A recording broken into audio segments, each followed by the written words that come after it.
corrected this issue about the female toilets. Our male toilets are completely not usable, as well as there are plug points in every single class that have electricity surges, and students are getting a shock from touching these plug points.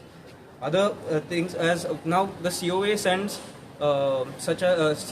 sends a few people to inspect our college every year. There have been 2 inspections in the last 5 years because we had COVID in between.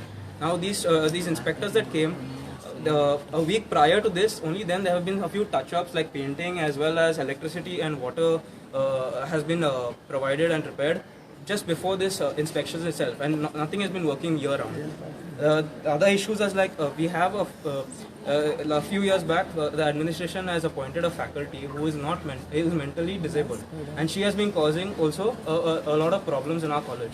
So that issue we have continuously raised towards our administration, but nothing has been done so far. There have been students in debt for the last 5 years when it comes to reimbursement, when it comes to college events, as well as class tours and other activities being done in our college. And the fees that have been collected during COVID, there have been infrastructure fees as well. And when we were sitting at home, there's no infrastructure basically. So we were sitting at home, and we were being charged for using college infrastructure, as well as the examination fees were collected much in advance through examination, which is supposed to be collected just before examination. It was collected at the start of the year during admissions. This is all we have to say. Okay, so Kevin, whom do you blame for all this? It's purely the administration's fault and not the CoA. The CoA has been doing their job consistently, all properly as per their rules and regulations. Our administration has to follow up and take their job seriously, because this has not been done the past 5 years. We as 5th year students, and as well as the whole college together, we are facing this problem of not being enrolled in the CoA. So you said 20%. So can we know that? Any response from your So we approached the principal on Wednesday, and we demanded him a few documents.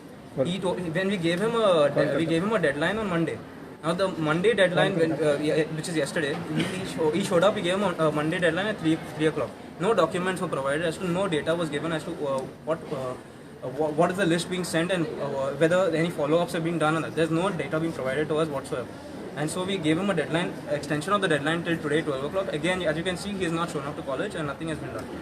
You said 20%, so may I know the numbers? So we have 250 students in our college. 50 plus students do not have the enrollment number. Okay. So any plans to write to CoA something about we this are issue? trying to write on through other means to the CoA, and our other well-wishers and our alumni from the college have been helping us out. But at the same time, the bottom line is it is our administration's duty to send in an official document from the college, which has not been done. We have everybody helping. We have people, well-wishers, helping us from all over. But bottom line, it should go up from our college, and that is something we currently are protesting for. We have just been getting verbal promises from our administration. We need written promises, and with their signature being given, and saying that this job will be done in so and so timeline. We have students passing out in March. If they don't get their enrollment number, they cannot apply for a license to get their registration number under the CoA, and they will not be able to practice. Our administration has even gone to the extent of saying that we can use other students and other alumni's numbers to practice instead of our own. And this cannot be done. And that is completely illegal. We have an act under Architecture Regulation Body that states that after we graduate, we all need to have our own architectural practicing number. So, for example, when we build a building, we sign over there because we are official architects.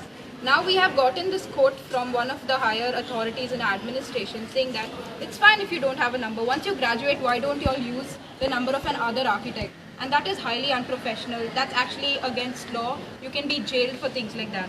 So getting these statements from higher administrative people who hold those posts is very disheartening, and as students who are studying a professional degree, it's absolutely not taken, and we don't like things like this being told to us. Prasad Polchi for Herald TV.